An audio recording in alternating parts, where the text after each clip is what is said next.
الحمد لله الحمد لله نحمده ونستعينه ونستغفره ونعوذ بالله من شرور أنفسنا ومن سيئات أعمالنا من يهد الله فلا مضل له ومن يضلل فلن تجد له وليا مرشدا وأشهد أن لا إله إلا الله وأن محمدا عبده ورسوله أما بعد فقد قال الله تعالى في كلامه المجيد সকলে মেহেরবানি করে পড়ুন আউযু বিল্লাহি মিনাশ শাইতানির রাজিম বিসমিল্লাহির রাহমানির রাহিম ইন্নাল্লাযীনা আমানু ওয়া আমিলুস الصالحات كانت لهم جنات الفردوس نزلا خالدين فيها لا يبغون عنها حولا قال النبي صلى الله عليه وسلم لا يؤمن أحدكم حتى يكون هواه تبعا لما جئت به أو كما قال النبي عليه الصلاة والسلام সকলে মেহেরবানি করে দরুদ ইব্রাহিম পড়ুন আল্লাহুম্মা সাল্লি আলা মুহাম্মাদিন ওয়া আলা আলি মুহাম্মাদ كما صليت على إبراهيم وعلى آل إبراهيم إنك حميد مجيد اللهم بارك على محمد وعلى آل محمد كما باركت على إبراهيم وعلى آل إبراهيم إنك حميد مجيد اللهم صل وسلم وبارك عليه দুর্গাপুর ঈদগাহ ময়দান সংলগ্ন মাঠে আয়োজিত 20তম 5 দিন ব্যাপী ঐতিহাসিক তাফসীরুল কোরআন মাহফিলের আজকে 3য়তম দিবসের মুআজ্জাজ মুকাররম সম্মানীয় সভাপতি আদর্শ ফাজিল মাদ্রাসার সম্মানীয় সহকারী অধ্যাপক বিশিষ্ট আলেমে দ্বীন মুহতারাম মাওলানা মুহাম্মদ মুস্তাফা কামাল সাহেব, সম্মানীয় প্রধান অতিথি যিনি আমার পূর্বে অত্যন্ত চমৎকারভাবে গুরুত্বপূর্ণ কিছু কথা বলেছেন, বিশিষ্ট সমাজসেবক জনাব মুহতারাম লেফটেন্যান্ট কর্নেল অবসরপ্রাপ্ত আসাদুল ইসলাম আজাদ সাহেব, সম্মানীয় বিশেষ অতিথি 6 নং মির্জাপুর ইউনিয়ন পরিষদের সম্মানীয় চেয়ারম্যান নন্দিত জননেতা জনাব মোহাম্মদ শাহজাহান তালুকদার সাহেব সহ অন্যান্য সম্মানীয় অতিথিবৃন্দ, এশার পর থেকে অত্যন্ত চমৎকারভাবে কোরআন এবং হাদিস থেকে আপনাদের সম্মুখে আলোচনা উপস্থাপন করেছেন বিশিষ্ট ইসলামী চিন্তাবিদ, তরুণ মুফাসসির কোরআন, আপনাদের টাঙ্গাইলের কৃতি সন্তান জনাব মুহতারাম হযরত মাওলানা এস এম আবুল কালাম আজাদ সাহেব, উপস্থিত থাকার কথা ছিল। তাম দুনিয়াতে যিনি বাংলা ভাষাভাষীর নিকটে মুফাসসিরে কোরআন হিসাবে তাদের হৃদয় স্থান করে নিয়েছেন, আমাদের সকলেরই প্রিয়ভাজন ব্যক্তি মহতারাম আল্লামা তারেক মনোয়ার সাহেব আসতে পারেননি সঙ্গত কারণে। আমরা ওনার জন্য দোয়া করছি, আল্লাহ তাকে দ্বীনের জন্য কবুল করুন। এই ময়দান তার জন্য আল্লাহ উন্মুক্ত করে দিন, আবারও বলুন আমিন। সম্মানীয় ধনী ভাইয়েরা, মহতারাম উলামায়ে কেরাম, ইসলাম প্রিয় তৌহিদি জনতা, পর্দার অন্তরালের সতী সাধবী মা ও বোনেরা, আল্লাহ তাআলার পবিত্র দরবারে লাখো কোটি শুকরিয়া জ্ঞাপন করছি যে মহান মনিব অত্যন্ত মেহেরবানি করে এই কুয়াশা স্নাত রাতে কনকনে শীতের মাঝে কোরআনের ময়দানে আমাদের সকলকে হাজির হওয়ার তৌফিক দিলেন। শুকরিয়া তাকে জানাই যিনি করোনার বিপর্যস্ত পরিস্থিতিতেও আমাদেরকে সুস্থ রাখলেন। কোরআনের কথা বলার মতো, শোনার মতো যে মন মানসিকতা দরকার, সে মন মানসিকতাও দিলেন। এই সব নেয়ামতের মালিককে। এই জন্য আমরা আলোচনার শুরুতে মন প্রাণ উজাড় করে অন্তরের সবটুকুন শ্রদ্ধা এবং ভালোবাসা দিয়ে আমাদের সে মনিব আল্লাহ তাআলাকে শুকরিয়া জানাই, কৃতজ্ঞতা জানাই। সবাই মিলে জোরে জোরে একবার কালিমাতুশ শুকর পড়ি, আলহামদুলিল্লাহ।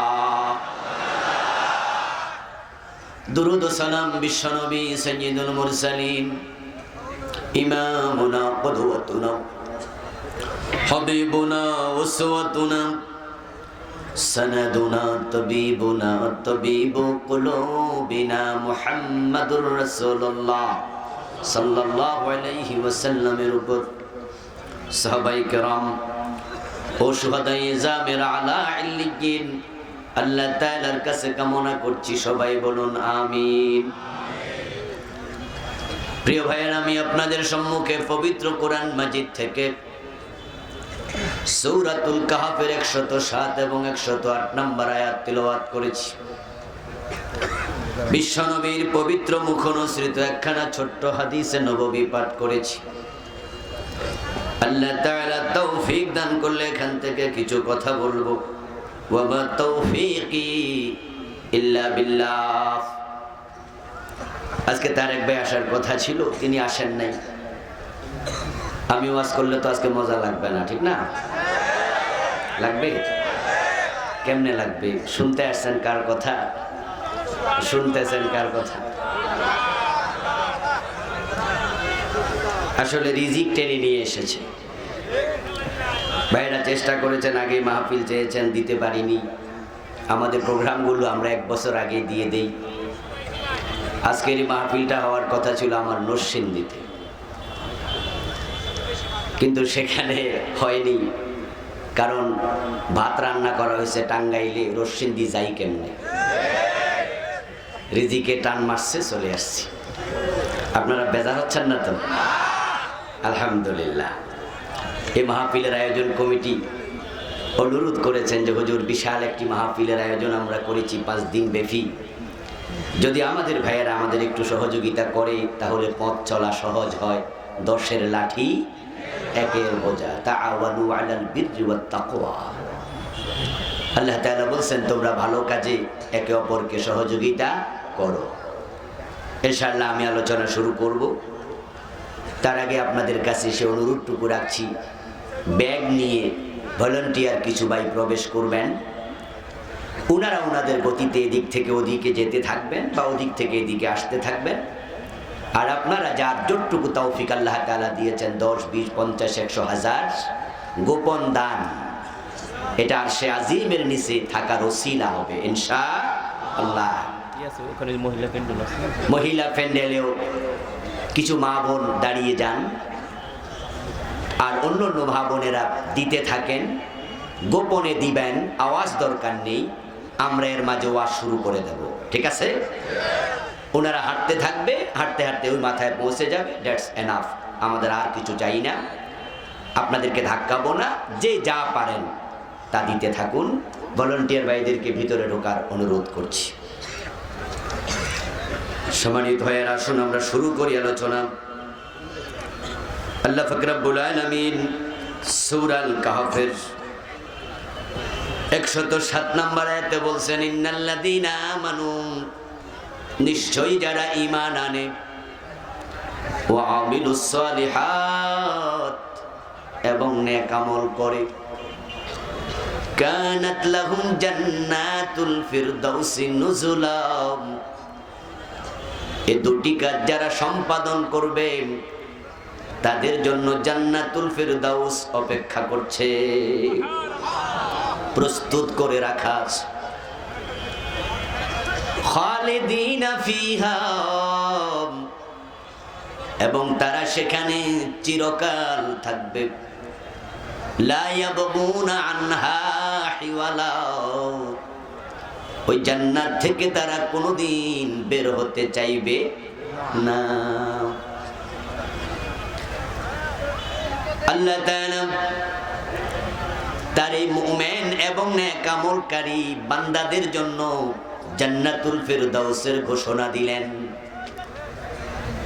আমরা সকলে জানি জান্নাতের সংখ্যা হলো মোট 8টি। 8টা জান্নাতের মাঝে সবচেয়ে সেরা জান্নাতের নাম হলো জান্নাতুল ফিরদাউস।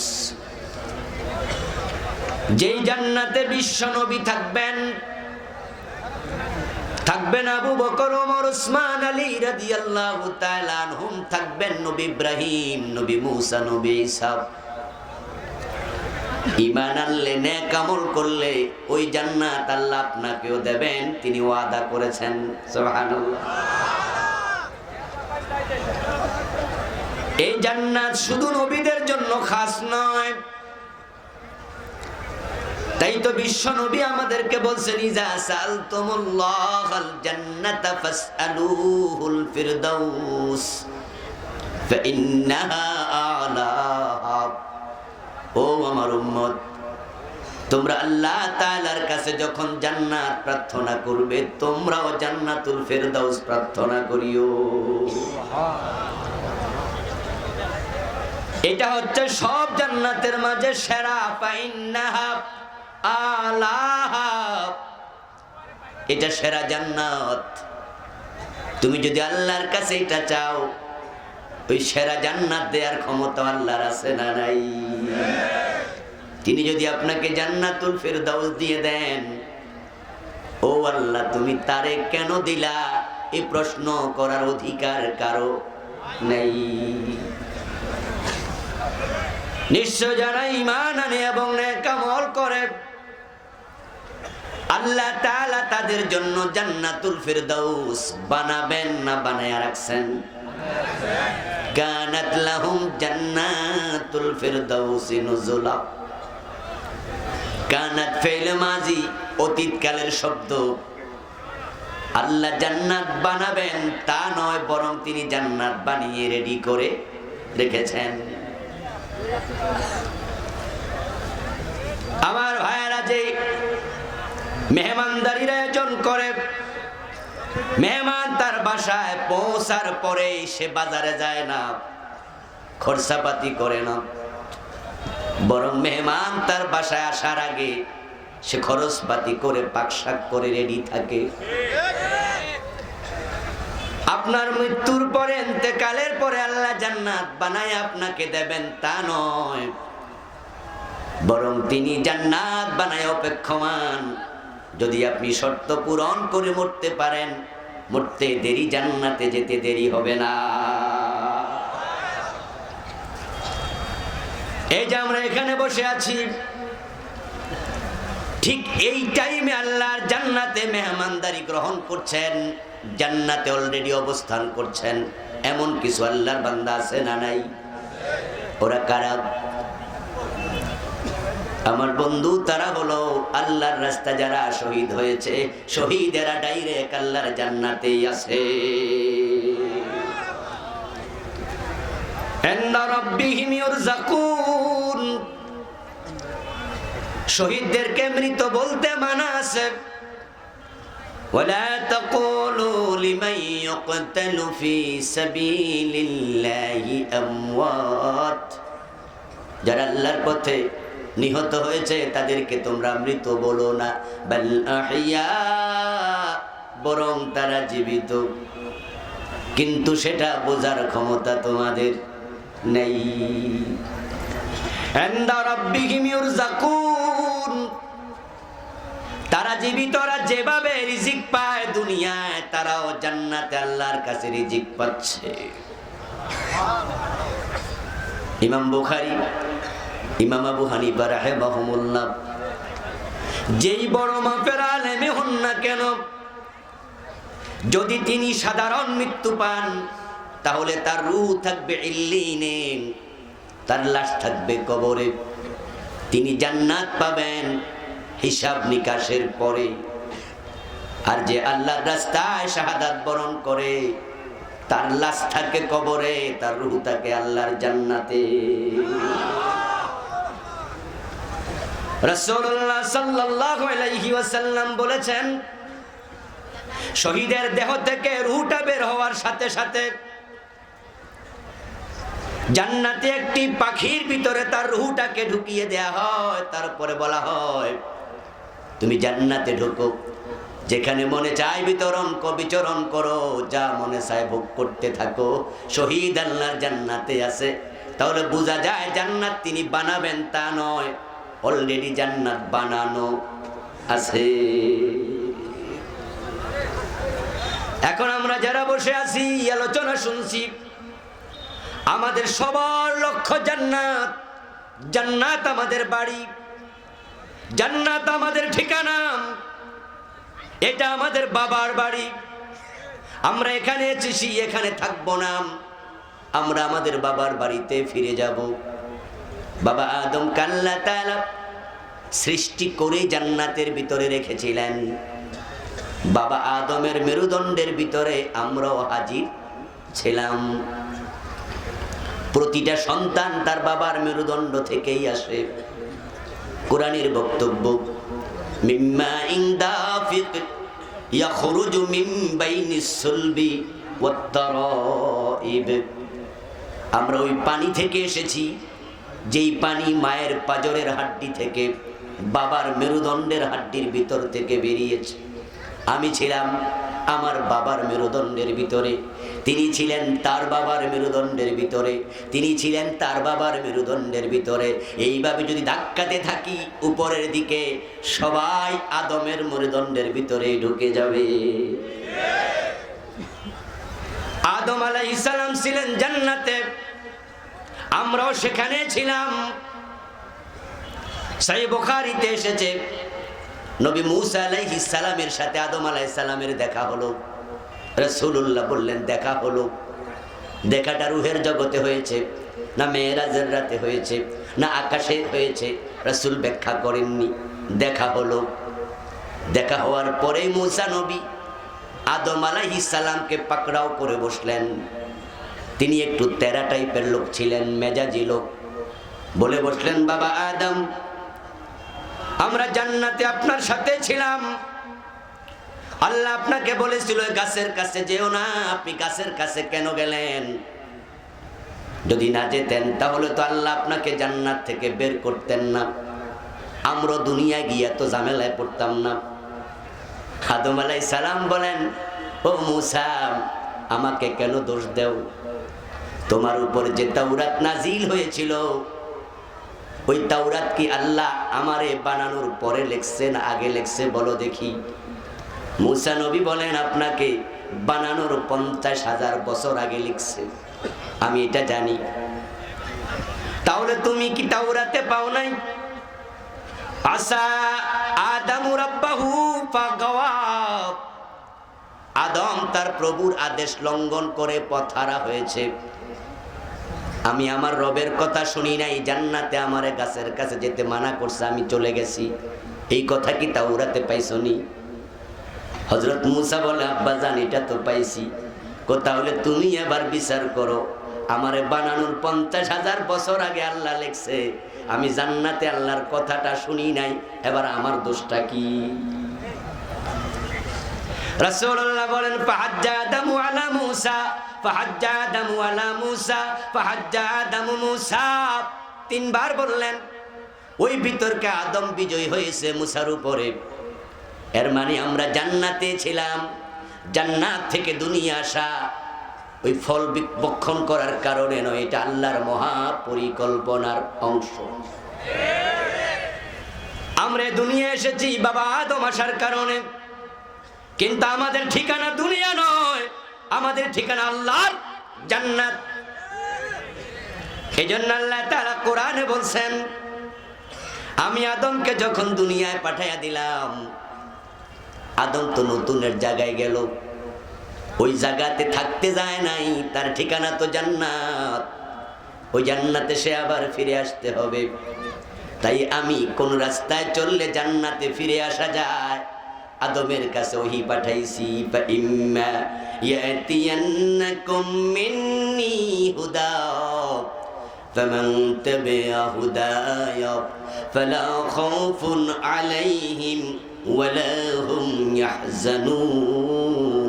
বলেন সুবহানাল্লাহ। আল্লাহ তাআলা বলেন, আদম দুনিয়ায় তোমার থাকতে পাঠাই নাই, সুম্মা ইলাইহি তুরজাউন, তোমাকে ওখান থেকে ফিরে আসতে হবে। এখন তুমি কোথায় ফিরে যাবে? আমি আল্লাহর পক্ষ থেকে ডিভাইন গাইডেন্স যাবে, স্বর্গীয় নির্দেশনা যাবে।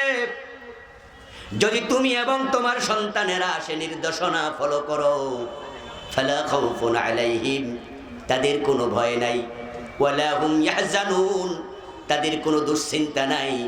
আমার দেখানো পথে চলবে, ওই পথ তাদেরকে জান্নাতে পৌঁছিয়ে দেবে। আমরা জান্নাতে ফিরে যেতে চাই, তাই তো মাহফিলে এসেছি। আমরা জান্নাত পেতে চাই, তাই তো টাকা খরচ করে হজে যাই। আমরা জান্নাতে যেতে চাই, তাই তো শীত উপেক্ষা করে ফজরের জামাতে হাজির হই, ঠিক কিনা? আমরা জান্নাত পেতে চাই, তাই রিকশাওয়ালা তার ঘামে আপনার কামাই করা টাকা, মসজিদওয়ালা যখন রাস্তায় বসে কয়ে 10টা টাকা দেন মসজিদের জন্য, রিকশাওয়ালা সেই কষ্টার্জিত টাকাটাও ওই জান্নাতের আশায় মসজিদে দিয়ে দেয়। এই জান্নাত মুমিনের চূড়ান্ত জায়গা, চূড়ান্ত লক্ষ্য। এটাই হবে আমাদের দুনিয়ার যাবতীয় কর্মতৎপরতার কেন্দ্রবিন্দু। আল্লাহ তাআলা আমাদেরকে দুনিয়ায় ছেড়ে দিলেন, কিন্তু দুনিয়ার দিকে দৌড়ানোর জন্য কোরআনে একটা বারও বলেন নাই। দুনিয়াতে টাকা আছে, পয়সা আছে, বাড়ি আছে, গাড়ি আছে, নারী আছে, সুখ আছে, সমৃদ্ধি আছে, কিন্তু বিশ্ব নবী একটা বারও বলেন নাই তোমরা দুনিয়ার দিকে দৌড়াও। বরং কোরআন এবং হাদিসে বারবার আছে, ও আল্লাহর বান্দা তোমরা আল্লাহর জান্নাতের দিকে দৌড়াও। সারিউ ইলা মাগফিরাতিন মির রাব্বিকুম ওয়া জান্নাত। আল্লাহ বলে তোমরা জান্নাতের দিকে দৌড়াও। হাঁটতে বলেন নাই, দৌড়াতে বলছে। আরেক আয়াতে আল্লাহ তাআলা বলেন ফাস্তাবিকুল খায়রাত, তোমরা প্রতিযোগিতার মতো দৌড়াও, সাধারণ দৌড় নয়।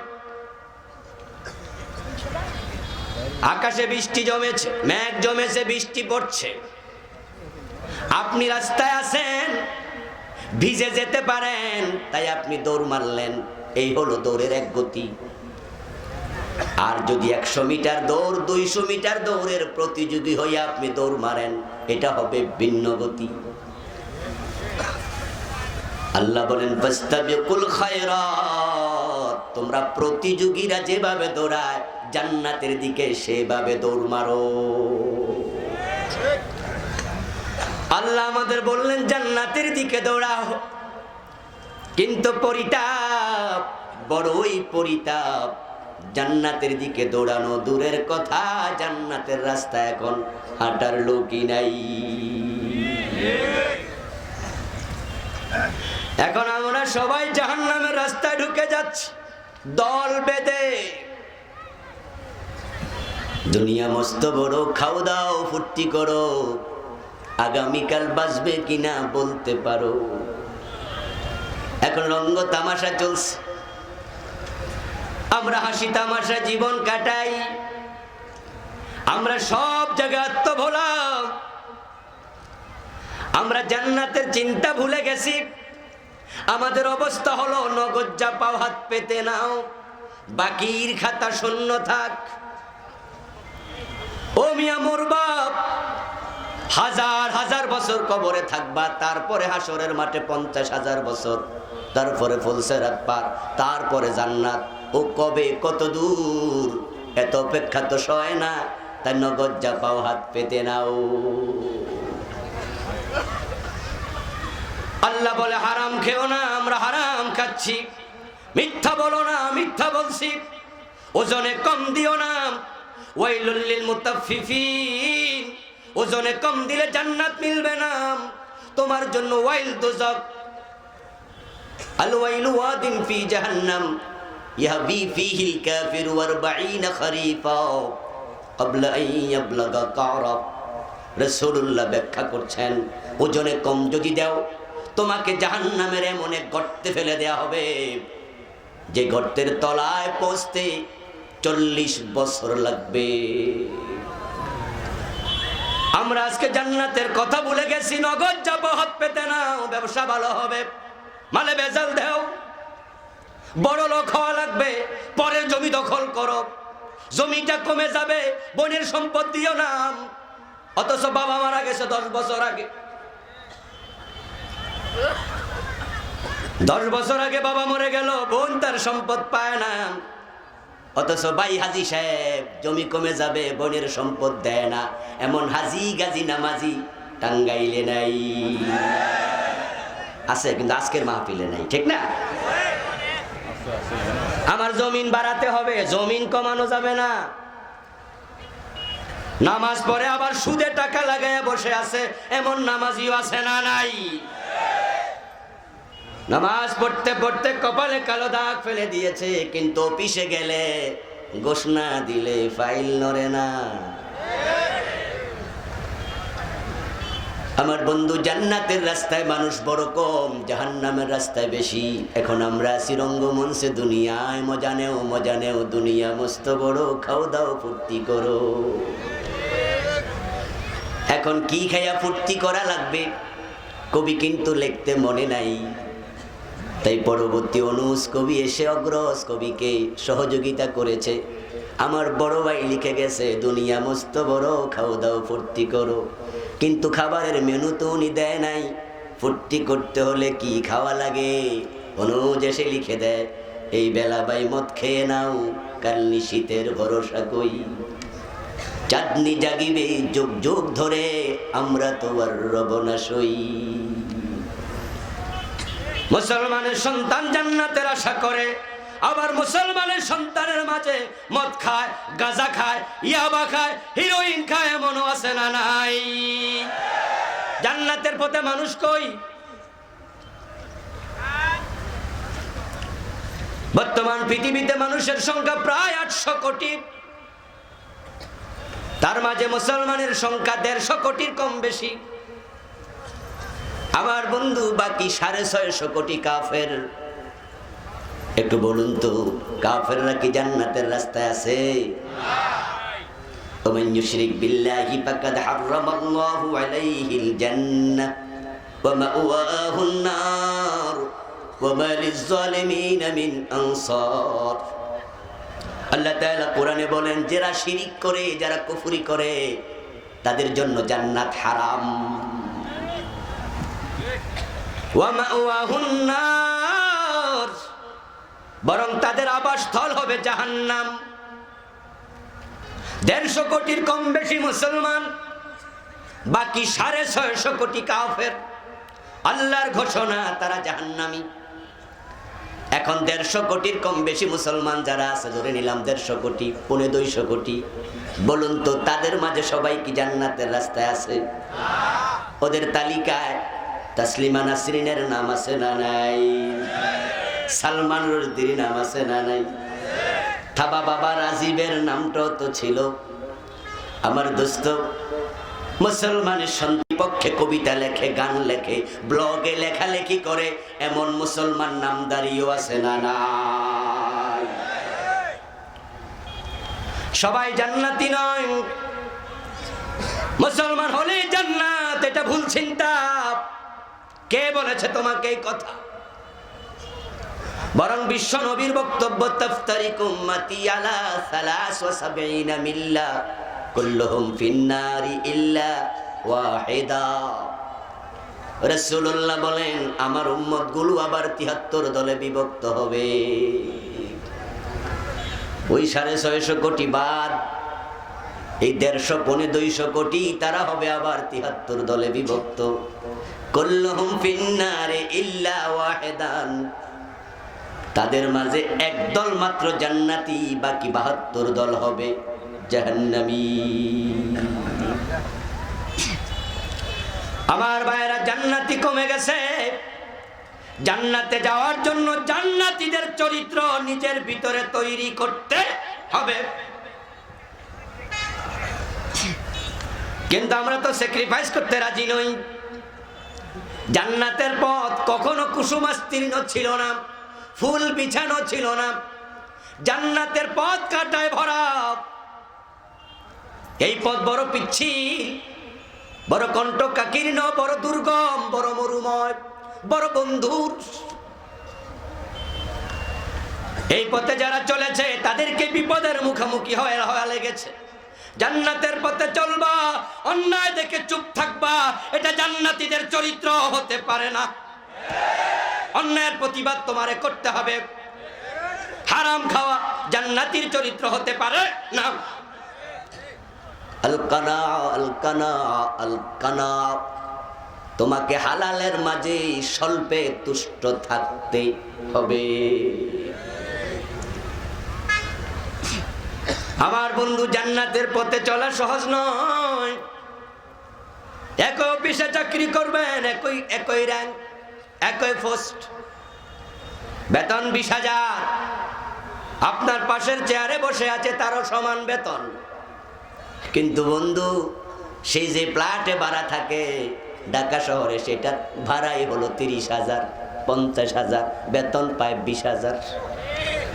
ছেলে মেয়েরা যে কলেজ ইউনিভার্সিটিতে পড়ে, private university, private college, private high school, সে মাঝে মাঝে গল্প করে আমার 3টা বাচ্চা পড়ে, তাদের পিছনে মাসে লাগে 1.5 লাখ। বাজারও জিপে করে অফিস করে। গাড়ির ড্রাইভার, তার ড্রাইভিং করার জন্য আরো ড্রাইভার লাগে। এমন ড্রাইভারও আছে না নাই? 5-7টা গাড়ি আছে গাড়ির ড্রাইভার। অফিসের পিয়ন কোটিপতি, আপনি আছেন 20,000 টাকা র্যাঙ্কে চাকরি, ভাড়া থাকেন 5,000। ছেলে মেয়ে লেখাপড়া করান, চলে যায় 5-7 হাজারে। মাস শেষ হলে টানাটানি। আপনি চাইলে তার মতো ঘোষ খাওয়ার সুযোগ আপনার আছে, কিন্তু আপনি জান্নাতের রাস্তায় চলবেন, সহজ নয়, সহজ নয়। অফিস আওয়ারে যখন লাঞ্চ সময় দেয়, লাঞ্চ পিরিয়ডে, সে যখন টিফিন ক্যারিয়ার খোলে, পোলাওয়ের গন্ধ পান, মুরগির রোস্ট, আর আপনার টিফিন ক্যারিয়ার খুললে শুটকির গন্ধ। সে প্রতিদিন এক সেট জামা চেঞ্জ করে আসে, পায়ের জুতার দাম 20,000, আর আপনার গায়ের জামা তালিওয়ালা, নুন আনতে ফান্তা ফুরায়। চাইলে তার মতো কোটি টাকা ঘুষ খাওয়ার সুযোগ আপনারও আছে। কিন্তু কানাম কম খাবো, হারাম খাবো না। লোকাল বাসে চড়ে আসবো, বাজারও দরকার নাই। জান্নাতের পথে টিকে থাকা সোজা নয়। শয়তান ধোকায় ফেলে দেয়, আপনারে ভয় দেখায়। তুমি যদি ঘুষ না খাও, না খাইয়া মরবা, পোলাপান লেখাপড়া করবে না, তুমি গরিব হইয়া যাইবা। শয়তান এসে আপনাকে ভয় দেখাবে। ওজনে কম না দিলে ব্যবসা লস হয়ে যাবে, মালে ভেজাল না দিলে ব্যবসায় দোষ নেমে যাবে। তুমি কেমনে ব্যবসা টিকাইবা? ওজনে কম যদি না দেও, তুমি চিনি কিনেছ কেজি 60 টাকা, বিক্রি করো 62 টাকা, কিন্তু পাশের দোকানদার কিনেছে 60 টাকা, বিক্রি করে 59 টাকা, আরো 1 টাকা কম। কাস্টমার তার দোকানে যাবে, উল্টা তোমাকে এসে ধমকাবে, আপনি দাড়িওয়ালা টুপিওয়ালা 3 টাকা বেশি কেন নেন, পাশের দোকানে তো 59। আপনি মাথা নত করে নিচের দিকে নিয়ে ভাবেন ঘটনাটা কি। 60 টাকা কিন্না 59-এ বেচে কেমনে? বেটা কি ভর্তুকি দিতেছে? এলাকায় কি এমপি হইব নাকি? ঘটনাটা কি? পরে খবর নিয়ে দেখেন বেটা যে বাটখারা দিয়া মাপ দেয়, ওখানে পাল্লা যে দাড়ি পাল্লায় পাথরটা রাখে সেটার গায়ে লেখা 1 কেজি, বাস্তবে 900 গ্রাম।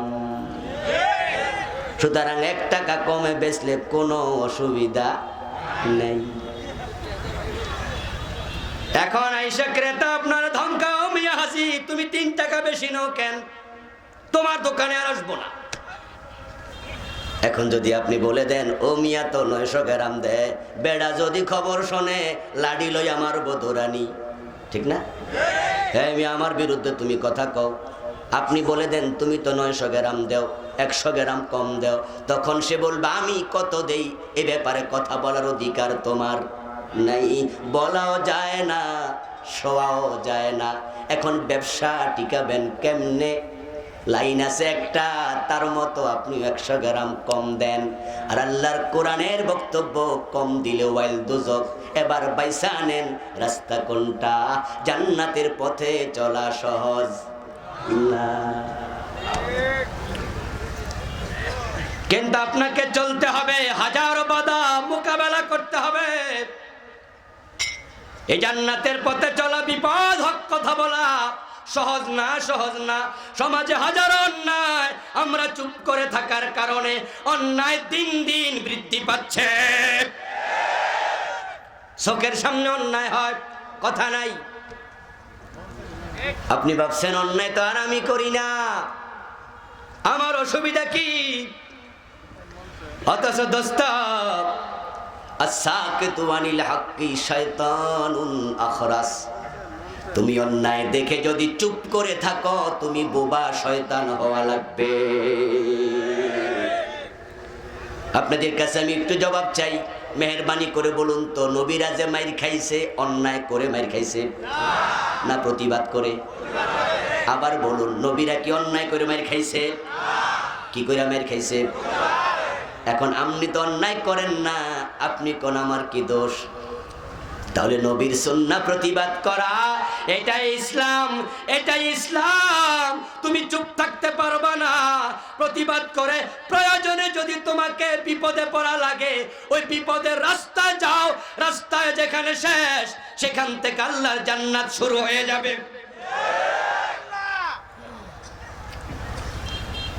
জান্নাতের রাস্তায় চলতে গিয়া নবী মুহাম্মাদের দাঁত নাই। তাকায় দেখো ইব্রাহিম নবী অগ্নিকুণ্ডে পড়েছে, মূসা আলাইহিস সালাম দেশ ত্যাগ করতে হয়েছে, আমির হামজা কলিজা দিতে হয়েছে, ইমাম হুসাইনকে কল্লা দিতে হয়েছে। আর আপনি ভাবছেন পান সিবাইতে সিবাইতে জান্নাতে ঢুকে যাবেন?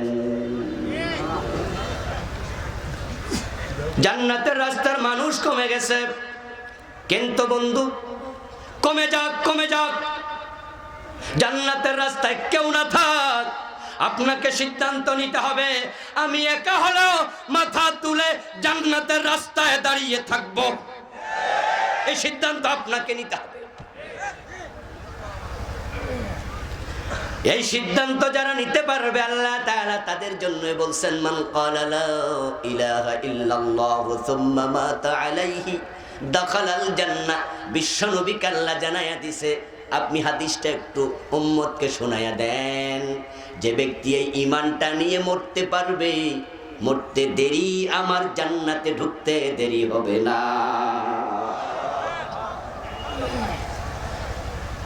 আল্লাহ পাক রব্বুল আলামিন যে জান্নাত আমাদেরকে দেবেন, ওই জান্নাতের জন্য এত কষ্ট, এত ক্লেশ কেন, এত পরিশ্রম কেন? এর কারণ হলো দোস্ত, যে জিনিস যত দামি তার জন্য পরিশ্রম করা লাগে তত বেশি। আপনাদের টাঙ্গাইলে কৃষক নিজের ছেলেকে প্রফেসর বানানোর নিয়তে ভার্সিটিতে ভর্তি করছে। কৃষকের ছেলে ডাক্তার হবে, মেডিকেলে ভর্তি করেছে, ইঞ্জিনিয়ার বানাবে, বুয়েটে ভর্তি করেছে। ওই কৃষক বাবা নিজের জমানো টাকা ছেলের পিছনে খরচ করে, ভবিষ্যতের স্বপ্ন আমার ছেলে মানুষ হবে, তাই বাবা নিজে সেরা স্যান্ডেল পায়ে দেয়, ছেলের জন্য নতুন স্যান্ডেল কিনে দেয়। বাবার জামা তালিতে ভরে যায়, ছেলের জন্য নতুন জামা কিনে দেয়, বন্ধুদের সাথে যেন চলতে পারে, লজ্জা না পায়। মা ডিম বিক্রি কইরা, আলু গম বিক্রি করে টাকা জমায়, ওই ছেলের ফর্ম ফিলাপের দিন দিয়ে দেয়। স্বপ্ন ছেলে ডাক্তার হবে, আমাদের দুঃখ মুছে যাবে। ভবিষ্যতের স্বপ্ন যারা দেখে তাদেরকে বর্তমান স্যাক্রিফাইস করা লাগে। ঢাকার গুলশানে যারা বাড়ি বানাবে তাদের অ্যাকাউন্ট খালি করে জমি কিনা লাগবে, এটাই নিয়ম। কষ্ট করে করে 5 কোটি 10 কোটি 20 কোটি টাকা জমাইছে, 20 কোটি টাকা অ্যাকাউন্টে জমানো সাধারণ কথা নয়। কিন্তু গুলশানে যদি একটা 6 তলা বিল্ডিং জায়গা শুদ্ধ ক্রয় করে, পুরো অ্যাকাউন্ট খালি হয়ে যায়।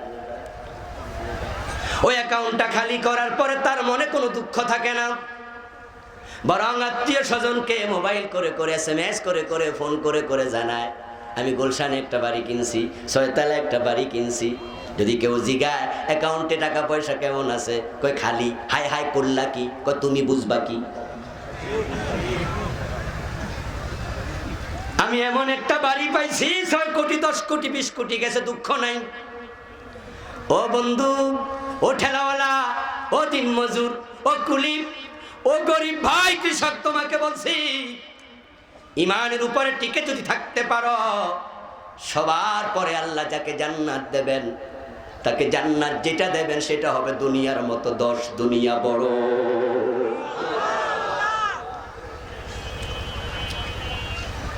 সবার পরে যে জান্নাত পাবে দুনিয়ার মতো 10 গুণ। বিশ্বনবী বলেছেন, আনা আরিফু মান ইয়াখরুজু মিনান নার আখিরা ওয়া আনা আরিফু মান ইয়াদখুলু মিনাল জান্নাত ইয়াদখুলু ফিল জান্নাতি আখিরা ফাইন্নাহু ইয়াকুনু হুমামা ইয়াখরুজু মিনান নারি হাবওয়া। রাসূল সাল্লাল্লাহু আলাইহি ওয়াসাল্লাম বলেন, সবার পরে যে জান্নাতে ঢুকবে আমি নবী মুহাম্মদ তাকে চিনি। ওই লোকটা গুনার কারণে জাহান্নামী হবে, কিন্তু তার ঈমান থাকার কারণে একদিন সে মুক্তি পেয়ে যাবে। আল্লাহ ফেরেশতাদেরকে বলবেন, আখরিজু মান কানা ফি কলবিহি মিসকালু হাববাতিন মিনাল ঈমান। ও আমার ফেরেশতারা, যার অন্তরে সরিষা পরিমাণ ঈমান আছে, তাকে ও জাহান্নাম থেকে বের করে দাও, নিয়ে আসো আমার সামনে। আমি কোরআনে বলছি, যার ঈমান আছে তাকে আমি জান্নাত দেব, নেক আমল করলে জান্নাত দেব। ঈমানওয়ালাকে জাহান্নামে রেখে আমি দরজা বন্ধ করে দেব না চিরকালের জন্য। তাকে নিয়ে আসো যার সরিষা পরিমাণ ঈমান আছে। জাহান্নামের ফেরেশতারা, জাহান্নামে যত মুমিন আছে অপরাধের শাস্তি পাচ্ছে, তাদেরকে বের করে নিয়ে আসবে, এসে আল্লাহকে রিপোর্ট করবে, খোদা আমরা জাহান্নাম থেকে সব মুমিনকে মুক্তি দিয়ে দিয়েছি।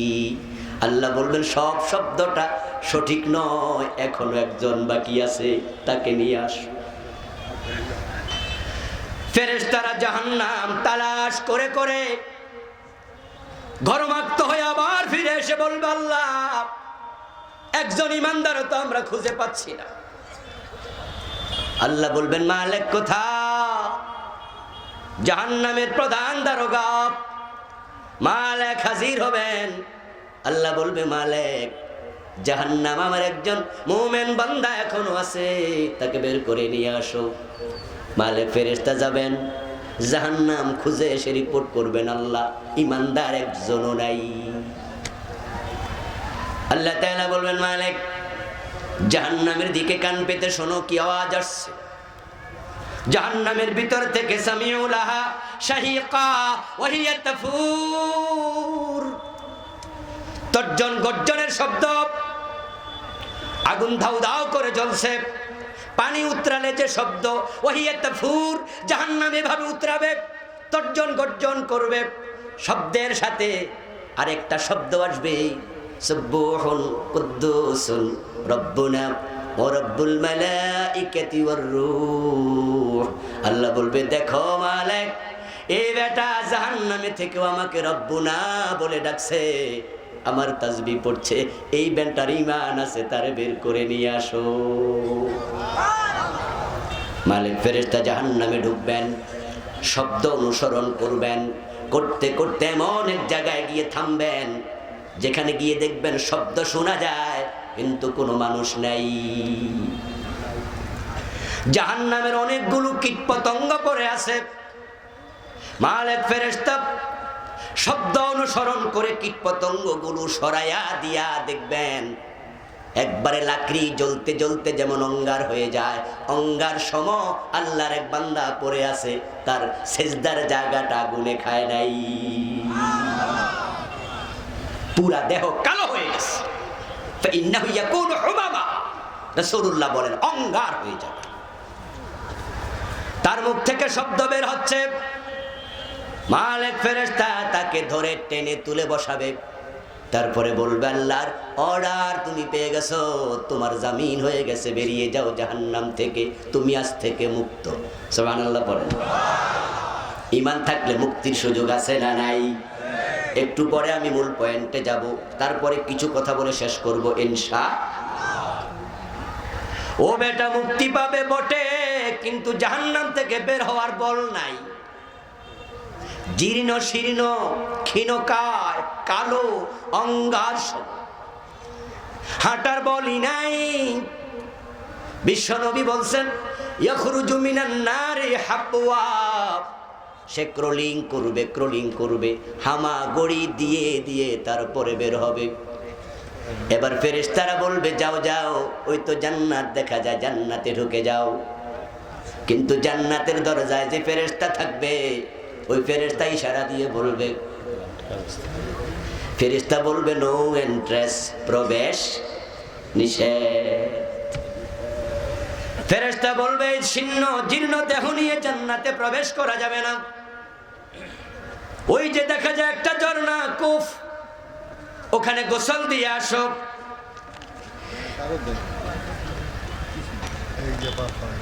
মাঝখানে কেন ঝামেলা করলেন? জীর্ণ শীর্ণ দেহ নিয়ে ঢুকবে না, ওই কোফে গোসল দিয়ে আসো। ও ব্যক্তি ফেরেশতার দেখানো পথ ধরে সামনে যায় একটা কোফের মাঝে গোসল দেবে। ওই কোফের নাম হলো নাহারুল হায়াত। রাসূলুল্লাহ বলেন, ওই কোফের মাঝে মাথা যখন ডুবাইয়া দেবে, ডুব দেবে, ডুব দিয়ে মাথাটা তোলার সাথে সাথে সতেজ জান্নাতি যুবকে পরিণত হয়ে যাবে। এবার সে জান্নাতে ঢুকবে, কিন্তু জান্নাতে ঢোকার পরে তার কাছে মনে হবে জায়গা নাই। জান্নাত লোকে লোকারণ্য, সব দখল,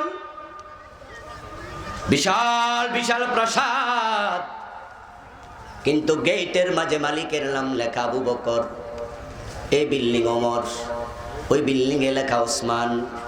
ইউতাখাজ্জালু ইলাইহি আন্নাহা মালা, তার কাছে মনে হবে জান্নাত লোকে ভরে গেছে। সে বলবে, আল্লাহ আমার জান্নাতে দিলা, কিন্তু জান্নাতে একটু জায়গা দিবা না। তিনবার বলার পরে আল্লাহ বলবেন, বান্দা কতটুকু জায়গা লাগবে আমার কাছে তুই চা দেখি। সুবহানাল্লাহ। তখন সে বলবে, আল্লাহ সামান্য হলে চলবে, বেশি লাগবে না। আমাকে জাহান্নাম থেকে মুক্তি দিয়েছো, এটাই তো আমার বড় পাওয়া। আমাকে সামান্য জায়গা দিলে আমি খুশি। আল্লাহ তাআলা তখন বলবেন, ফাইন্না লাকা মিসলাদ দুনিয়া ওয়া আশরা আমসালিহা, সামান্য নয় রে বান্দা, তোর জন্য আমি দুনিয়ার মতো 10 দুনিয়া জায়গা রেখেছি। মাউদাউ শিবরিন ফিল জান্নাতি খায়রুম মিনাদ দুনিয়া ওয়া মা ফিহা, ওই জায়গার মূল্য কত? বিশ্বনবী বলেন, জান্নাতের এক বিগত জায়গার নাম তামাম দুনিয়ার চেয়েও বেশি মূল্য। ওই জান্নাতে আল্লাহ আপনাকে দিয়ে, আপনাকে যে বিল্ডিং দেবেন, থাকার ঘর দেবেন, সবচেয়ে ছোট বিল্ডিং হবে 100 তলা। আওয়াজ দিয়ে বলেন সুবহানাল্লাহ।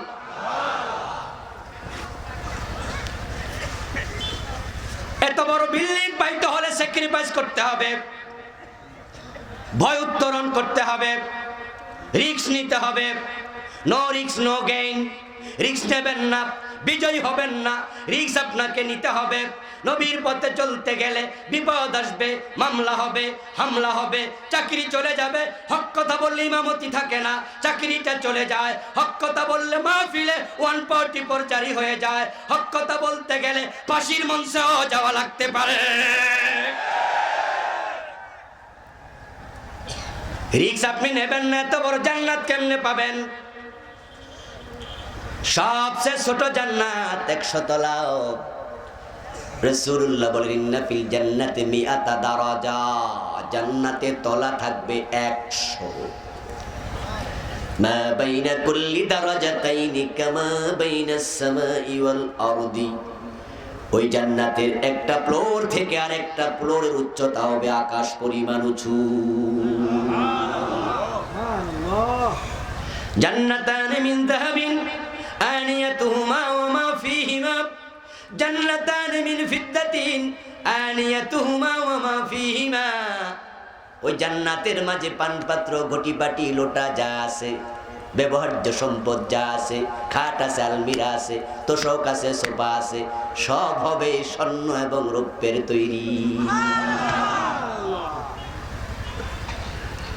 আবু হুরায়রা রাসূলুল্লাহকে জিজ্ঞাসা করলেন, হুজুর এত বড় বিল্ডিং আল্লাহ বানাবে, আল জান্নাতু মা বিনাউহা, আল্লাহ এটা বানাবে কি দিয়া? রাসূলুল্লাহ বলেন লাবিনাতুম মিন যাহাবিন ওয়া লাবিনাতুম মিন ফিদ্দা, জান্নাতের একটা ইট হবে রৌপ্যের, আর একটা ইট হবে স্বর্ণের। এখন সেটা কত স্কয়ার ফিট হবে? আমরা যে বিল্ডিং বানাই, আমাদের ফ্লোর, আমরা একটা প্লট কিনি ঢাকা শহরে 900, 1000, 1100, 1200, 2000, 2200, 2500 একটা আপনার প্লটের স্কয়ার ফিট। এখন জান্নাতে যে বিল্ডিং আল্লাহ আপনাকে দেবেন সেটা কত স্কয়ার ফিট? রাসূলুল্লাহ বলছেন, শোনো, লাওয়ান্নাল আলামিন ইসতামাউ ফি ইহদাহিন্না লাওয়াসাতুহুম, জান্নাতের এক এক ফ্লোর অত বড় হবে, দুনিয়ায় যত মানুষ আছে সবাইকে যদি আল্লাহ এক ফ্লোরে জায়গা দিতে চাইতেন সবার জায়গা হয়ে যাবে।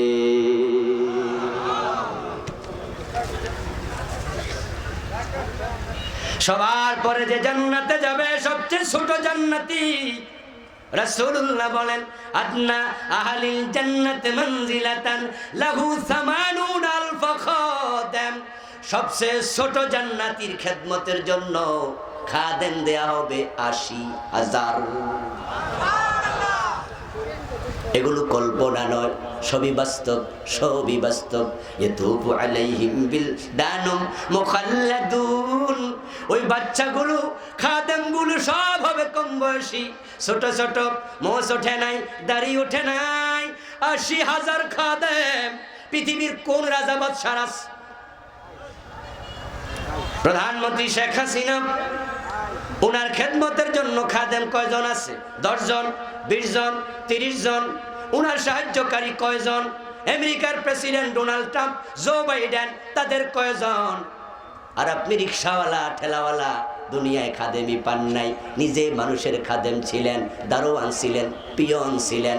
জান্নাতে যাওয়ার 2টি শর্ত পূরণ করুন, আপনার খাদেম হবে 80,000। এখন এবার এই দামি জান্নাত পাওয়ার জন্য আল্লাহর দেয়া শর্ত পূরণ দরকার আছে না নাই? কিন্তু বাংলাদেশে শর্ত পূরণের খবর খুবই কম, কিন্তু জান্নাতে যাওয়ার লোকের অভাব নাই। জান্নাতে কে কে যেতে চান এই প্রশ্ন করলে বেনামাজিও হাত তোলা দেবে। নামাজ নাই, রোজা নাই, হজ নাই, যাকাত নাই, গাঁজা টানে, বিড়ি খায়, এমন লোকেরাও জান্নাতের স্বপ্ন দেখে, ফিরের পায়ে সেজদা করে, হে টিকিট কিনে পীর সাহেব থেকে হুজুর কইয়া দিছে তোর কোনো টেনশন নাই, আমি তো আছি, আমি তোরে ছাড়া জান্নাতে যাব না। বাবা রে বাবা, আমার বাবা কইছে আমার ছাড়া যাবে না। এই জাতীয় কাট্টা বেনামাজির আপনি যদি প্রশ্ন করেন কিরে তুই কি বেহেশতে যাওয়ার চিন্তা মিন্তা নাই, জুমার নামাজও পড়স না, পাইছরটা কি? মুস্কি হাসি দিয়ে বলবে আব্বা জান চাচা জান ওটা তো অনেক আগে কনফার্ম করে রাখছি। কি রে কস, আপনি কি বুঝেন না কেমনে কনফার্ম করছি? তারা ঘরে যাইয়া তো তোরা টাকা দিনিয়া আপনারে টানতে টানতে বলবে গানে গানে শোনেন আছেন আমার মুক্তার, আছেন আমার ব্যারিস্টার, শেষ বিচারের হাইকোর্টেতে তিনি আমায় করবেন পার, আমি পাপী তিনি জামিনদার। এমন গানওয়ালা বাংলাদেশে আছে না নাই? জামিনদার আছে, জামিনদার টেনশন নাই, অথচ কান খোলে শোনো মুসলমান, হাসরের ময়দানে ইব্রাহিম নবী তার বাবার জামিন হতে পারবে না। হযরত নূহ হযরত লূত আলাইহিস সালাম জান্নাতে যাবেন, নিজের বউকে জান্নাতে নিতে পারবেন না। দুইজন নবীর বউ জাহান্নামী, বিশ্ব নবী জান্নাতে যাবেন, কিন্তু চাচা আবু তালেবকে জামিনদার হইয়া জান্নাতে নিতে পারবেন না। জান্নাতে যেতে হলে শর্ত পূরণ করো, শর্ত খুব বেশি নয়, মাত্র দুটি। এক নাম্বার শর্ত ইন্নাল্লাযীনা আমানু, নিশ্চয়ই যারা ঈমান আনে। দুই নাম্বার শর্ত ওয়া আমিলুস সালিহাত, এবং নেক আমল করে। সূরা বুরুজ আল্লাহ বলেন লাহুম জান্নাত, এই দুই শর্ত পূর্ণ যারাই করবে আমি আল্লাহ তাদের জান্নাত দিয়ে দেব। এবার একটু আওয়াজ করে বলতে হবে আমার সাথে, শর্ত কয়টা? জোরে বলুন কয়টা? মাত্র দুইটা, বেশি নয় রে ভাই। এত কিছু দেবে, শর্ত তো আল্লাহ বেশি দেয় নাই, ছোট্ট দুটা। এক নাম্বার ঈমান, দুই নাম্বার নেক আমল। আমেরিকা গেলে মানুষ বড় লোক হয়, তাই যাওয়ার জন্য লাইন ধরে, কিন্তু যাওয়ার জন্য বৈধ কাগজ না থাকলে তোমাকে জীবনের রিস্ক নিতে হবে। আমেরিকায় যদি একটা ছেলে যায় যার কোনো চাকরি বাকরি নাই, যদি টোকায়া টাকায়াও কাম করে তাহলে মাসে 2-3 লাখ টাকা বাংলায় কামাইতে পারে। তাই আত্মীয় স্বজন যদি যায় আরো নেয়ার জন্য পাগল হইয়া যায়। আমি নিউ ইয়র্কে দেখলাম একটা ছোট্ট বাচ্চা ভালো করে মুছ ওঠে নাই, আমার সাথে রুমে সাক্ষাৎ করতে আসলো। আমি তো দেখে ভাবলাম নিশ্চয় তার মা বাবা এই দেশে থাকে, তাই বললাম বাসা কই? হুজুর অমুক জায়গায়। আচ্ছা বুঝলাম, জ্যাকসন হাইটে থাকে, মা বাবা থাকে? কয় না হুজুর কেউ নাই, আমি একা আইছি। কস কি, কেমনে আইস? কয় সাঁতার কাটটা। 7 সমুদ্র 13 নদী পার হইয়া, বন জঙ্গল দিয়া, নদী দিয়া, এহেন দিয়া ওহান দিয়া 28 লাখ টাকা দিছি, কন্ট্রাক্ট করছি দালালের সাথে। জানটা লইয়া কোন রকম আসছি।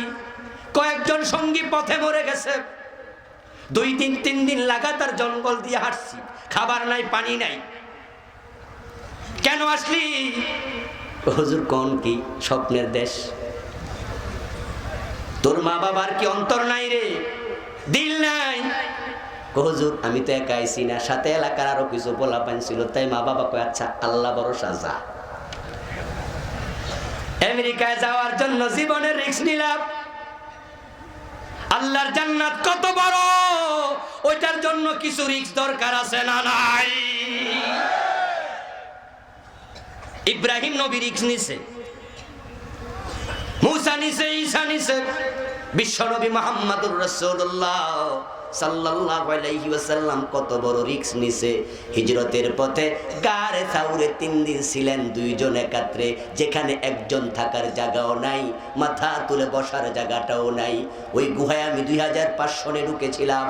বারবার মনে হয়েছে নবী মুহাম্মদুর রাসূলুল্লাহ 3টা দিন কেমনে ছিলেন, মাথা তো তুলে বসতেও পারেন নাই। এত ছোট্ট গুহা, একসাথে দুইজন প্রবেশ, একসাথে দুইজন বসার জায়গা নাই। কিন্তু আমার নবী 3 দিন ছিলেন, কেমনে ছিলেন, মাথা তো তোলা যায় না, উপরে পাথর, সাইডে পাথর, কেমনে বসেছিলেন, কত বড় রিস্ক। এখন ওই জান্নাত আপনি চান, আপনি কোনো রিস্কে নেবেন না। জান্নাতের পথ কুসুমাস্তীর্ণ নয়, এটা মাথায় রেখে আগাতে হবে। এই জন্য 2টি শর্ত, ঈমান এবং নেক আমল, এই 2টা আপনাকে পূর্ণ করতেই হবে। এগুলো হলো পাসপোর্ট ভিসার মতো। বিদেশ যাওয়ার জন্য পাসপোর্ট ভিসা আবশ্যক। সে প্রধানমন্ত্রী হলো, তারও ভিসা, কথা বলেন, ভিসা, প্রেসিডেন্টের ভিসা লাগে না। ভিসা যদি না থাকে এলাও হবেন না, নো এন্ট্রেস। প্রধানমন্ত্রী যাবেন সৌদি আরব, যাবেন তিনি দুবাই, সাথে তার ছেলে সজীব ওয়াজেদ জয়, সাথে তার মেয়ে সাইমা ওয়াজেদ পুতুল, 3 জন যাচ্ছে। আপনি যতই ভিআইপি হন, এয়ারপোর্টে আপনাকে পুলিশ পাসপোর্ট দেখে সিল মারবে। তারপরে আপনি পার হন, প্রধানমন্ত্রীর ভিসা আছে, তার ছেলেরটা নাই। অফিসার বলবে সরি, আপনাকে ইমিগ্রেশন ক্রস করতে দেওয়ার সুযোগ আমার নাই। জোর দেখাবেন, আমি কে চিনি। অফিসার হয়তো ভয়ে বলবে ওকে 150 কে যান, কিন্তু দুবাই বিমানবন্দরে নামার পরে ওখানের অফিসার বলবে গো ব্যাক, আবার বাংলাদেশে ফিরে যান। প্রত্যেকের লাগবে পাসপোর্ট, প্রত্যেকের লাগবে ভিসা। জান্নাতে যাওয়ার জন্য বৈধ কাগজ লাগবে, লাগবে তোমার ঈমান, লাগবে তোমার আমল। ঈমান না থাকলে নবীর বাবাও জান্নাত পাবে না। ও বন্ধু, বৈধ কাগজ নাই, জান্নাতে ঢুকতে পারবা না। এই জন্যই তো আল্লাহ জান্নাতকে হাসরের মাঠে আনবে না, জান্নাতকে রাখবে হাসরের মাঠের বাহিরে, কিন্তু জাহান্নামকে আল্লাহ হাসরের মাঠে আনবেন। হাদিসে পাওয়া যায় ইউতা ইয়াউমাইযিন বিজাহান্নাম লাহা ৭০,০০০ জামাম মা কুল্লি জামামিন ৭০,০০০ মালাকিন ইয়াজুরুনাহা। জাহান্নামের চারপাশে ৭০,০০০ শিকল দিয়ে জাহান্নামকে বাঁধা হবে। প্রতি শিকলে ৭০,০০০ ফেরেশতা থাকবে, টেনে হিসড়ে জাহান্নামকে হাসরের মাঠে তোলা হবে, হাজির করা হবে। এখান থেকে জাহান্নামীদেরকে উপর করে করে ফেলা হবে, কিন্তু জান্নাতকে হাসরের মাঠে আনা হবে না, এটাকে অনতি দূরে রাখা হবে। কোরআনে আল্লাহ বলছেন ওয়া উযলিফাতিল জান্নাতু লিল মুত্তাকিনা গায়রা বাঈদ, খুব দূরে নয়, অনতি দূরে রাখবো। এই জান্নাতে যেতে হলে একটা ইমিগ্রেশন ক্রস করে বৈধ কাগজ দেখায়া ঢোকা লাগবে। ওই ইমিগ্রেশনের নাম হলো ফুলসেরাত। জান্নাতে যাওয়ার আগে ফুলসেরাত আছে না নাই? قال النبي صلى الله عليه وسلم يضرب الصراط بين جهراني جهنم। জাহান্নাম আছে হাসরের মাঠে, আল্লাহ ফুলসেরাতটা বানাবেন জাহান্নামের উপরে। আবু সাঈদ খুদরি বলেন আন্নাহু বালাগানি আন্নাহু ইয়াকুনু আদাক্কা মিনাশ শারা ওয়া হাদ্দা মিনাস সাইফ। সহিহ বুখারীর হাদিস। আবু সাঈদ খুদরি রাদিয়াল্লাহু তাআলা আনহু বলেন ওই ফুলসেরাত হবে চুলের চেয়ে চিকন, তরবারির চেয়েও ধারালো। জাহান্নামের আগুন হবে নিকশ কালো, ওই কালো আগুনের উপরে চিকন চুলের মতো ফুলসেরাত। কেমনে দেখবা, কেমনে দেখবা, দেখাই তো যাবে না, অন্ধকার। এখন পার হইবা কেমনে? যে পার হতে পারবে না তার জান্নাতে যাওয়া কপালে নেই। এখন কেমনে পার হবেন? আল্লাহ তাআলা সেটাও কোরআনে বলছেন, সুবহানাল্লাহ সুবহানাল্লাহ, ইয়াউমা তারাল মুমিনিনা ওয়াল মুমিনাতি ইয়াসআ নূরুহুম বাইনা আইদিহিম ওয়া বিআইমানিহিম। ও নবী মুহাম্মদ, আপনার উম্মতেরা যখন ফুলসিরাতের গোড়ায় যাবে তখন তাদের সামনে থেকে ঈমানের নূর বের হতে থাকবে। ইয়াসআ নূরুহুম, নূর বের হবে। ঈমান নাই, নূর পাবা না। এখন ঈমানের বড় অভাব, ঈমানের বড় অভাব। এই বাংলাদেশে টুপিওয়ালা আছে, দাড়িওয়ালা আছে, পাঞ্জাবিওয়ালা, পাগড়িওয়ালা, নামাজওয়ালা, রোজাওয়ালার অভাব নাই, ঈমানওয়ালার বড় অভাব দেখা দিয়েছে। রাসূলুল্লাহ 1400 বছর আগে বলে গেছেন, ইয়াতি আলান নাসি জামান ইয়াজতামিউনা ফিল মাসাজিদি লাইসা ফীহিম মুমিন। এমন একটা জামানা আসবে যে জামানার মানুষগুলো জামাতে নামাজ পড়বে কিন্তু ঈমানদার থাকবে না। শিরিক করে ঈমান হারা, কুফর করে ঈমান হারা। ঈমান লাগবে, ঈমান। 2 নাম্বার নেক আমল, নেক আমল, নেক আমল। এখন তো নেকেরও খবর নাই, আমলের বড় অভাব। মসজিদে গিয়ে দেখো, ফজরের টাইমে মসজিদ খালি, 2 কাতার 3 কাতার, কোন মসজিদ আধা কাতার। এমন মসজিদও আছে ইমাম আর মুয়াজ্জিন ছাড়া মুসল্লি নেই।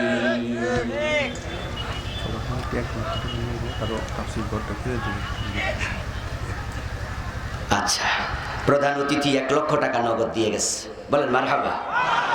এবং তিনি ঘর করে দেবেন, সেটা ওয়াদা করেছেন। আল্লাহ কবুল করুক, বলেন আমিন। আচ্ছা,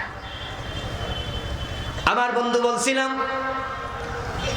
আপনাকে নেক আমলের দিকে আগাতে হবে। নেক আমলের 1 নাম্বারটা হলো নামাজ। আজকে এটাতে ঘাটতি দেখা দিছে। আমি গত 2-3 বছর আগে মানিকগঞ্জ যাচ্ছিলাম মাহফিল করার জন্য। আসরের টাইম হয়ে গেল, ড্রাইভারকে বললাম একটু মসজিদ দেখে থামো। ড্রাইভার সাহেব থামছে মসজিদের সামনে। ভিতরে ঢুকে দেখি 1 ইঞ্চি পরিমাণ ধুলাবালি আর কবুতরের পায়খানা। বিছানা কয়টা আছে ওয়ালের সাথে ঝুলাইয়া রাখছে। দেখে বড় অসহায় মনে হলো নিজেকে। ইন্না লিল্লাহ, কোথায় আসলাম? রাস্তার পাশের মসজিদের এই কন্ডিশন, তাহলে গ্রামের মসজিদের কি খবর? দাঁড়িয়ে আছি দরজার মাঝে, কাউকে পাই কিনা। দেখি একজন ভদ্রলোক চলে যাচ্ছে। জিজ্ঞাসা করলাম, ভাইজান বাড়ি কই? এই গ্রামে। কোন বাড়ি? ওই যে বাড়ি। মসজিদের অবস্থা এরকম কেন? হুজুর আজকে তো বুধবার, আমরা তো গত শুক্রবারে আইছি। ও দোস্ত, হাসির কি আছে? কেন হাসলেন? কান্না করা দরকার, ঠিক কি না? আল্লাহর ঘর বিরান হয়ে যাচ্ছে।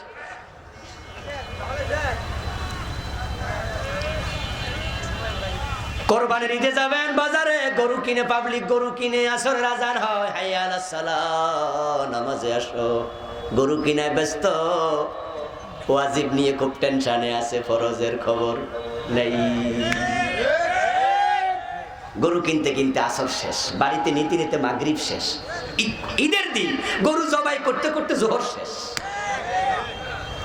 গরু জবাই করার জন্য প্রস্তুতি নিছে, কাঁচা বাঁধছে, লুঙ্গি উড়াইতে উড়াইতে একবারে মাজার গোড়ায় নিছে। ও বন্ধু, কোরবান করা ওয়াজিব। আর 17 টাকা, কথা বলতে হবে, 17 টাকা কোরবান করা। উনি ওয়াজিব নিয়ে ব্যস্ত, ফরজের খবর নাই। আল্লামা সাইদি হুজুরকে ছাত্র জীবনে ওয়াজ করতে শুনছিলাম, তিনি মজা করে বললেন, এক মদখোর, বড় বড় মোসওয়ালা, সেই মোষগুলো তোলা দিয়া দইরা মদ খাইতেছে। তো সাথে একজন জিজ্ঞাসা করে, ভাইজান এটা আবার কি খবর, কি করতেছেন? কয়, বেটা হুজুর কইছে মোষ লাগলে মাকরু হয়। কি হয়? কিন্তু খাইতেছে কি? হারাম। ওয়াজিব নিয়ে ব্যস্ত, ফরজের খবর নাই। আজকে নামাজ চলে যাচ্ছে, অথচ নেক আমলের মাঝে 1 নাম্বার নামাজ। রাসূলুল্লাহর বক্তব্য, যে ব্যক্তি ইচ্ছা করে নামাজ ছেড়ে দেয় তার ঈমান থাকে না। মান তারাকা সালাতাম মুতাআম্মিদান ফাকাদ কাফার, ইচ্ছা করে নামাজ ছেড়ে দিলে কুফরি হয়, কুফরি। বাইনাল মারই ওয়া বাইনাল কুফরি তারকুস সালাহ। কে মুমিন কে কাফের সিনার আলামত শুধু নামাজ, যার নামাজ নাই তার ঈমান নাই। ইবনে আব্বাস ইবনে মাসউদ রাদিয়াল্লাহু তাআলা আনহুমা দুজনের বক্তব্য একরকম, লা দীনা লিমান লা সালাতা লা, যার নামাজ নাই তার দিনটাই নেই। আমার ভাইরা, ওই নামাজ নিজে পড়লে শুধু হবে না, কোরআনের বক্তব্য ওয়া আমুর আহলাকা বিসসালাহ ওয়াস্তাবির আলাইহা, নামাজ নিজে পড়তে হবে, পরিবারের লোকদেরকেও পড়াতে হবে। সন্তানের বয়স 7 বছর, মসজিদে নিয়ে যাও, প্রশিক্ষণ দাও। 10 বছর হলে নামাজ না পড়লে পিটাতে হবে, এমন হাদিস আছে না নাই? কিন্তু আমরা তো 15 বছরে নেই না মসজিদে। বাবা নামাজে যায়, ফজরের টাইম, শীত, যুবক ছেলে ঘুমায়, কম্বলটা আরো টান্না দিয়ে যায়। আর যারা মসজিদে বাচ্চা নেয় 7 বছর 8 বছর, বাচ্চা যদি একটু দুষ্টামি করে, আমাদের চোখ রাঙ্গায়া কথা বলা হয়, কে বাচ্চা মসজিদে গেছে। 7 বছর থেকে নামাজের প্রশিক্ষণ দিতে হলে মসজিদে বাচ্চা নেয়া দরকার আছে না নাই? 7-8 বছর বয়সের পোলাপান 3-4 জন নামাজের ফাঁকে বাবার পাশ থেকে দৌড়াইয়া পিছনে চলে গেছে, যাইয়া 3 জনে হাসাহাসি করতেছে, আর মুসল্লি তো নামাজে খাড়াইয়া খাড়াইয়া ফুলতাছে যে নামাজটা ছাড়তে পারি না, পারলে তোদের খবর আসিল। নামাজের মাঝে মেজাজ গরম করে বসে আছে, সালাম ফিরাইতে দেরি, আজরাইলের ছোট ভাইয়ের মতো দৌড়তে দেরি নাই। এই কার পোলাপান, কে মসজিদে হাসলো? এমন ধমক মারে, ওই বাচ্চারা চোখের পানি ছাইরা দিয়া কান্দে, ডরে অস্থির। অথচ নবী মুহাম্মদ সেজদায় যখন যেতেন, হাসান হুসাইন তার কান্দে উঠত। হযরত জয়নবের মেয়ে উমামা রাদিয়াল্লাহু তাআলা আনহাকে বিশ্বনবী কোলে নিয়ে নামাজ পড়েছেন, কোলে নিয়ে। রাসূল যখন রুকুতে যেতেন, কোল থেকে নামায়া রুকু করে সিজদা করে, আবার যখন দাঁড়াতেন উমামাকে আবার কোলে নিয়ে রাসূল নামাজ পড়তেন। রাসূলের কান্দে হাসান হুসাইন ওঠে, কোলে উমামা ওঠে, উনি দমকায় না। আর আমনেও নামাজি, এমন দমক মারে, পোলাপান ডরে কান্দে। পরের দিন বাপে কয়, বাপ মসজিদে চল। ফোলা কয়, আব্বা কিয়ামত পর্যন্ত আর যাইতাম না। ওই যে লাল দাড়িওয়ালা বেটা যেই ধমক মারছে, আমারে পাইলে খবর আছে। আমি এটা বলি না মসজিদকে মাছ বাজার বানাইয়া দেবেন, পোলাপানকেও কন্ট্রোল করবেন। দুষ্টামি করলে ভালোবাসা দিয়া, কাছে টাই না, কপালে চুমু দিয়া বুঝাইয়া দিতে হবে। পকেটে চকলেট নিয়ে যাবেন, চকলেট নিয়ে। নামাজের পরে যে বাচ্চা হাসছে, দুষ্টামি করছে, তার কাছে টাইকা একটা চকলেট হাতে দিয়ে আপনি বলবেন, বাজান কালকে যদি মসজিদে আসো, দুষ্টামি না করো, চকলেট 2টা দিমু। তাহলে দেখবেন বাচ্চারা পরের দিন প্রতিযোগিতা করবে চকলেট খাওয়ার জন্য, একজন একজনকে গুতা মারবো, এই ইশারা দিয়া কইব, কথা কমু না, চকলেট 2টা পামু। যেই মসজিদগুলোতে যুবক থাকে না, বাচ্চা থাকে না, ওই মসজিদগুলো আস্তে আস্তে লোক শূন্য হয়ে যাবে। কিন্তু পরিতাপ, আজকে আমরা নামাজের ব্যাপারে বেখবর হয়ে যাচ্ছি। এই নামাজ আমাদেরকে আল্লাহ পর্যন্ত পৌঁছায়া দেবে। নামাজ ঐক্যের শিক্ষা দেয়, ঐক্যের শিক্ষা। নামাজে দাঁড়াও কাঁধে কাঁধ মিলায়া, পায়ে পা মিলায়া, নামাজে দাঁড়াও সোজা হইয়া, ইমামের পিছনে সামি আল্লাহু লিমান হামিদা বলবে, সবাই একতাবদ্ধ হয়ে দাঁড়ায়া যাও।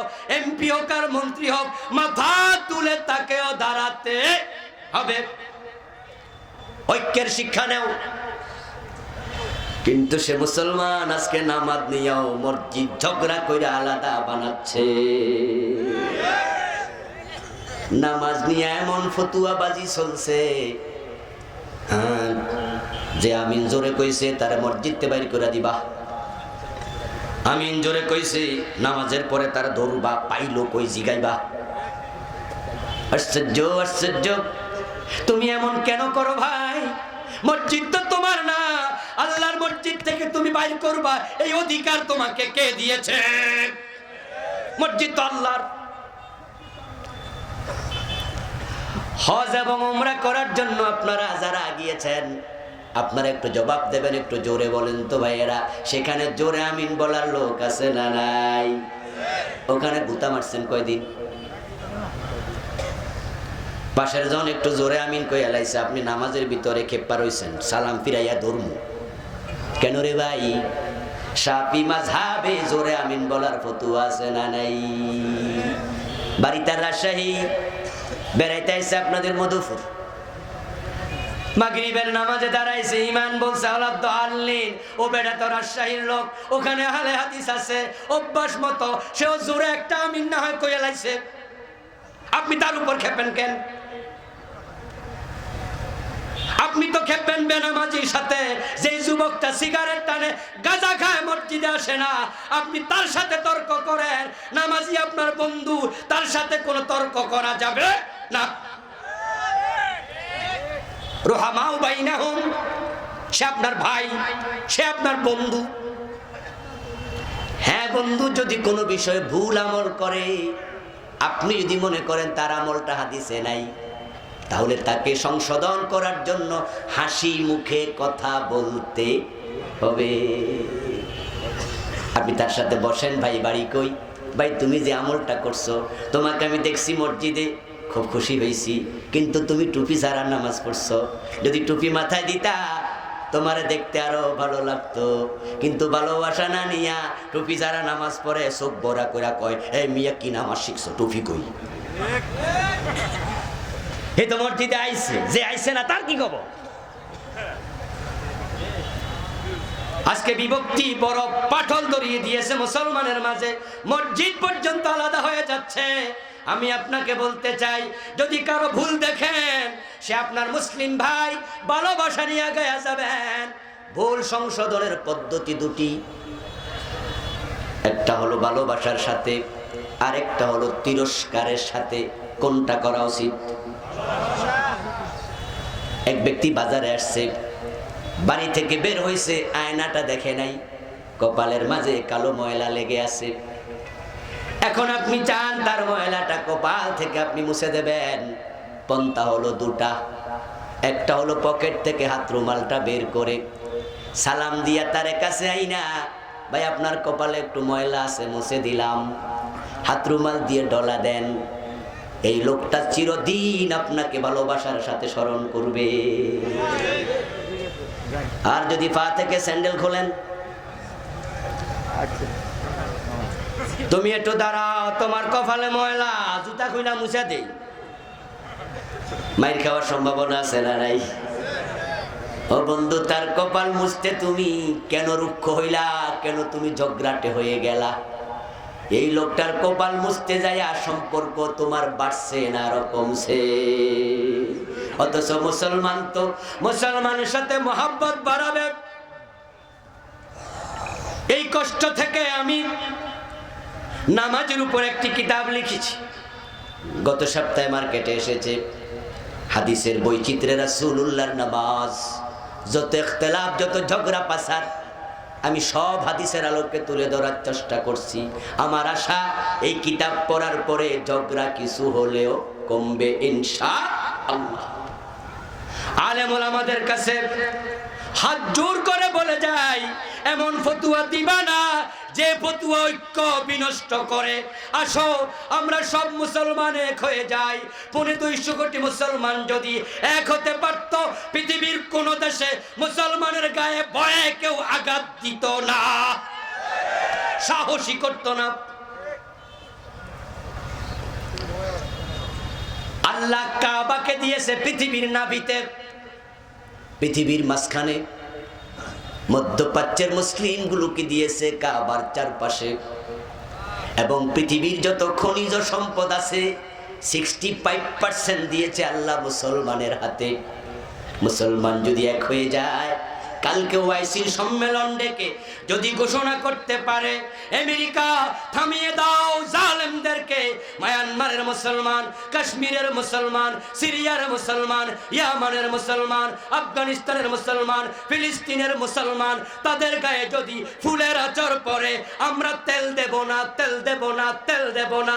57 মুসলিম রাষ্ট্র একমত হয়ে যাও, 6 মাস পরে জালেমদের বিমান আকাশে উঠবে না।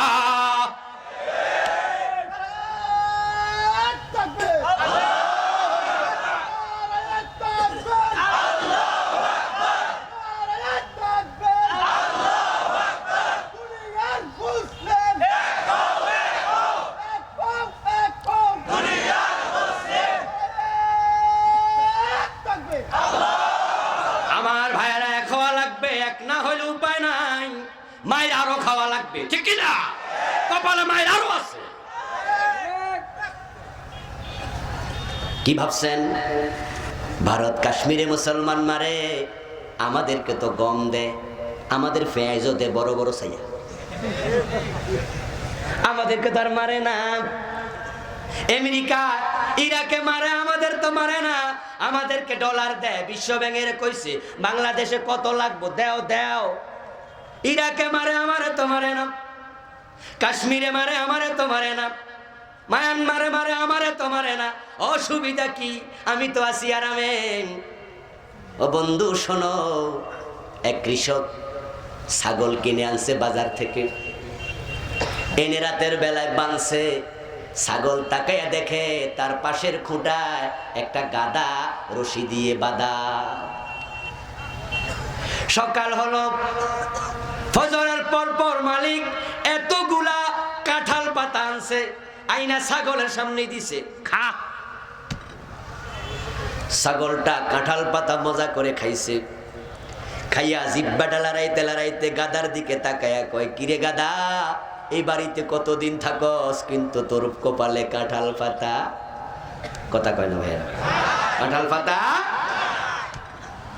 সকাল 10টার দিকে ছাগলটারে নিয়া মালিক গোসল দিছে। গোসল করে সরিষার তেল ছাগলের পুরা বডিতে, শিংয়ের মাঝে গোসা গোসা সুন্দর করে লাগায়া ওই শিংগুলাতে কালো একটা কালার দিছে, কালো কালার, কালো রং দিয়া একবারে তেল তেলে ভাব। ছাগলটা খুশি, গাদারে কয়, এই বাড়িতে কতদিন থাকস, গোসল তো তোরে দিল না, তেলও দিল না, কালো রঙও দিল না, দেখ আমারে কেমনে সাজায়, কত আদর করে।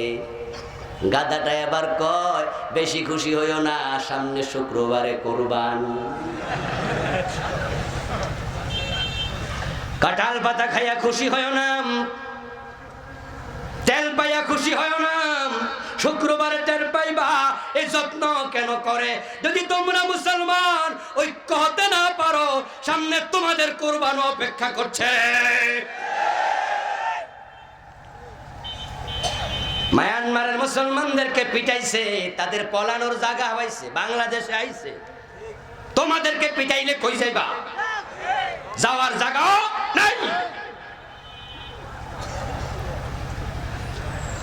আলেম ওলামা বিভক্তি তৈরি করবেন না। অমুক কাফের, অমুক ফাসিক, এই ওয়াজ না, বরং মুসলমানকে এক করতে হবে। আলেমদের মাঝে ঐক্য না থাকার কারণে আজকে কওমি মাদ্রাসা, আলিয়া মাদ্রাসার বিরুদ্ধে প্রকাশ্যে বক্তৃতা শুরু হয়েছে। মাদ্রাসায় যারা পড়ে তারা নাকি গবেট। ফেসবুকে আপনারা আজকে এবং গতকাল থেকে ভাইরাল দেখেছেন অনেকেই। একজন অফিসার, সরকারি অফিসার বলতেছে মাদ্রাসায় শুধুমাত্র গবেটেরা পড়ে, ভিক্ষা করে, ভিক্ষা। আলেম ওলামাদেরকে হক করতেছে। যদি আমরা আলেমরা এক হয়ে যেতাম, এই দেশে আলেমের বিরুদ্ধে কথা বলার সাহস কেউ দেখাতে পারত না।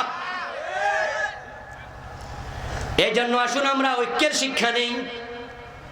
আল্লাহ পাক রব্বুল আলামিন ঈমান এবং নেক আমলকে সঙ্গী করে আমাদের সকলকে জান্নাতে যাওয়ার তৌফিক দিন। সবাই বলুন আমিন।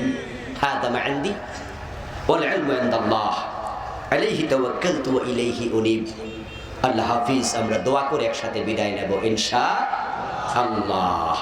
একজন ভাই একটি প্রশ্ন করেছেন, জবাব দেব? হ্যাঁ, দরকার নেই, থাক তাহলে। যেহেতু 5 দিনের মাহফিল, সময় আমরা নষ্ট করতে চাই না। জবাব আরেকদিন ইনশাআল্লাহ নেবেন, অথবা পার্সোনাল প্রশ্ন করে জবাব পাবেন।